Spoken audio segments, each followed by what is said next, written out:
Bonsoir chers amis, bienvenue à cette nouvelle rencontre consacrée ce soir à l'étude de l'archange Uriel, un véritable soutien sur le chemin de la joie et de l'éveil, puisqu'en effet avec Gabriel, il nous accompagne sur le chemin de la lumière et de la vérité, sur un chemin de paix et d'harmonie. C'est d'ailleurs ce que nous précise l'Apocalypse de Sophonie dans un passage fort éclairant, tant au niveau du lien étroit qui existe entre Gabriel et Uriel, qu'au sujet de la nature de leur intervention auprès de nous, les humains.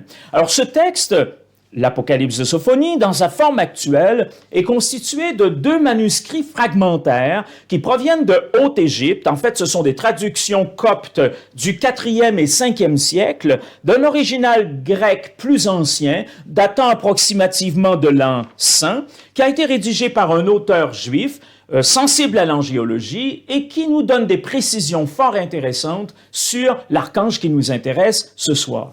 L'extrait du texte auquel je fais référence est le suivant. Vous le connaissez puisqu'il apparaissait dans la présentation générale de notre rencontre d'aujourd'hui.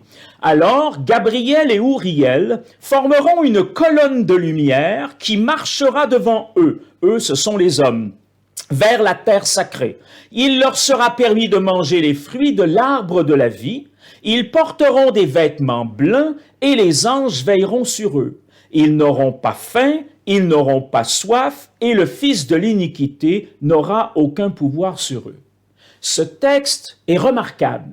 Ce texte nous résume en quelques mots l'essentiel de ce que nous découvrirons tout au cours de la soirée. En fait, ce texte nous place bien dans un contexte eschatologique, c'est-à-dire qu'il nous révèle que Gabriel et Uriel nous accompagnent sur un chemin qui nous conduit vers l'autre monde. On dira ce soir vers une expérience de seconde naissance ou de renaissance. C'est assez clair dans le texte, puisque les hommes sont vêtus de blanc, puisqu'ils peuvent manger de l'arbre de vie, puisque ils sont en quelque sorte dans une marche vers cette terre sacrée, vers cet autre monde. Donc le texte nous situe bien le lieu d'intervention de l'archange qui va nous intéresser tout au cours de la soirée. Alors nous allons tenter de mieux le connaître alors qu'il a souvent été oublié, du moins en Europe, au cours des derniers siècles, en Amérique du Nord également,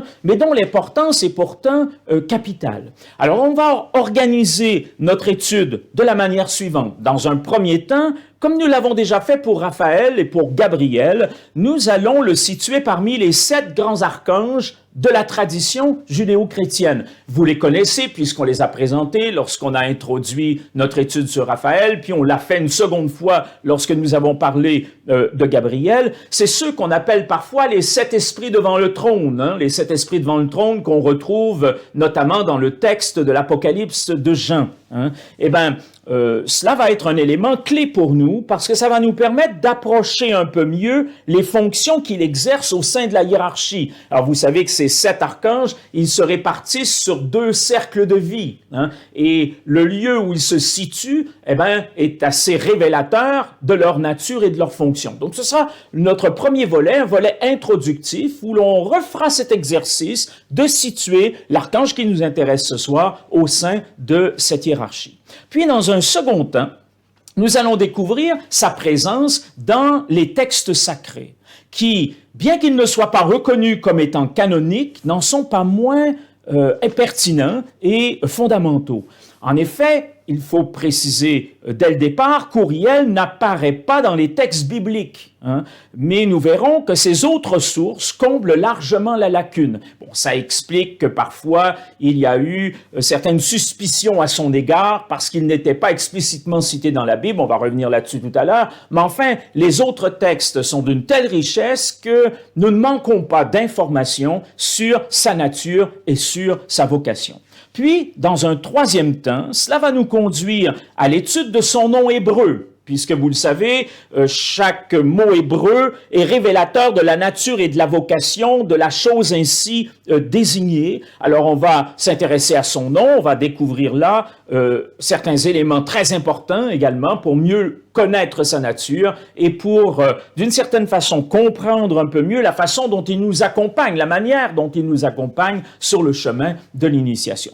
Et enfin, nous allons nous intéresser sur cette base, sur ce qu'on aura mis en place jusque-là, on va s'intéresser aux principales fonctions exercées par cet archange. On va clairement les définir. On va les distinguer et on va les définir. Et nous verrons qu'il est à ce titre essentiellement un ange de lumière. C'est d'ailleurs ce que signifie son nom hébreu. Un ange de lumière, un ange de désir. Là, je vous donne déjà ses fonctions principales et puis qu'on déploiera lors de notre 4e volet.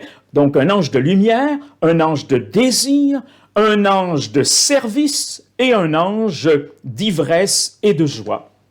Un ange qui nous révèle les clés primordiales nous permettant de progresser sur le chemin de l'éveil, puisque lumière, désir, service, ivresse et joie sont comme des paliers qui, précisément, nous élèvent progressivement vers cette expérience de l'éveil. Alors, nous approcherons ensuite cet archange majeur au sein de la hiérarchie par un décodage rapide, non exhaustif, des principaux éléments de son iconographie, parce que la façon dont on le représente, et on l'a beaucoup représenté, l'archange Uriel, nous permet de découvrir aussi des aspects, des facettes des fonctions qu'il exerce au sein de notre monde et plus particulièrement dans sa relation avec nous, les humains. Et nous terminerons notre rencontre par la présentation de 2 exercices pratiques, comme on l'a fait pour Raphaël, comme on l'a fait pour Gabriel, des exercices pratiques qui nous permettent de découvrir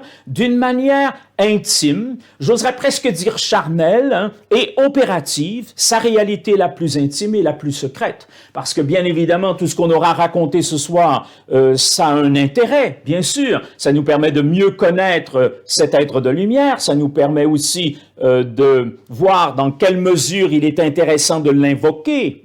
Ça nous permet de découvrir aussi un chemin initiatique dont il est à quelque part la matérialisation.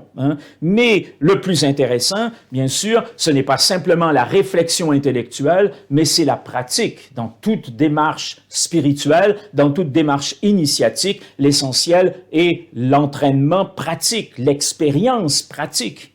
Et dans le cas présent, nous aurons 2 exercices, un à caractère plus mystique, l'autre à caractère plus théurgique, comme nous l'avions encore une fois fait pour les archanges précédents, qui vont nous permettre de pouvoir s'en approcher, de pouvoir le ressentir, de faire en sorte qu'il soit vivant en nous. Et c'est ça qui finalement est la chose qui justifie, la seule chose qui justifie vraiment qu'on s'intéresse à cet être de lumière. Alors voilà le programme de la soirée que nous allons débuter sans plus tarder parce que comme pour les archanges précédents, c'est un programme très chargé, c'est un programme qui nous permet vraiment d'explorer de multiples facettes, mais il faut prendre le temps, donc on va tout de suite amorcer en situant Uriel parmi les 7 grands archanges, nous disions tout à l'heure, et au niveau du cercle de la vie. Alors, comme nous l'avons déjà évoqué avec Gabriel, Uriel se trouve sur le cercle de la vie spirituelle ou sur le cercle de la vie surnaturelle. Il y a 2 cercles de vie. Alors là, je suis en déplacement, donc j'ai pas mon tableau habituel sur lequel il y a toujours cette roue de médecine, disent les Amérindiens, ce cercle de vie avec les 4 points cardinaux, le nord, l'est, le sud et l'ouest.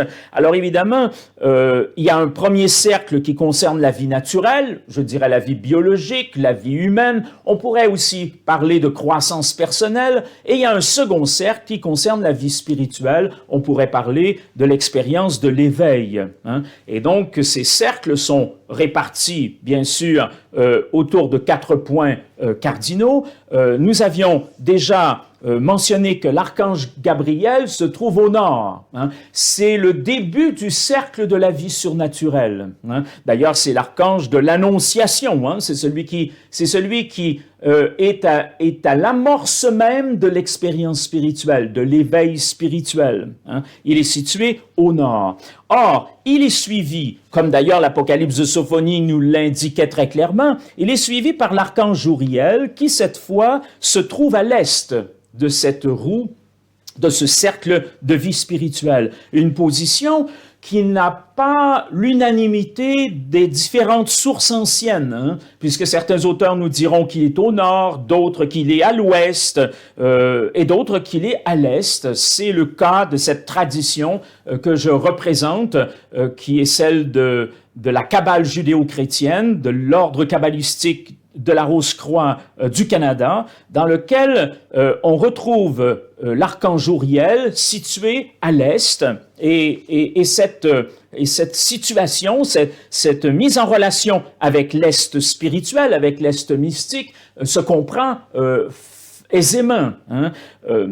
Écoutez, il faut peut-être dans un premier temps préciser quelques correspondances fondamentales associées à ce point cardinal particulier qu'est l'Est. Hein. L'Est est d'abord en lien étroit avec la naissance et l'enfance. Si l'on place sur ce cercle de vie, si l'on place les principaux moments du cycle d'une vie, hein, au nord, on aura, rappelez-vous, avec Gabriel, c'était très clair, au nord, on a la fécondation, qui sera suivi par un processus de gestation. Et on a bien senti que Gabriel était associé à cet ensemencement spirituel. Hein. C'est pas la fécondité terrestre, hein. C'est pas la fécondation qui me donne d'exister en tant que personne humaine. C'est celle qui concerne la vie spirituelle. Je suis ensemencé spirituellement. Ceux qui ont travaillé les exercices qu'on a proposés en lien avec Gabriel, vous avez compris et surtout ressenti, hein, cette descente de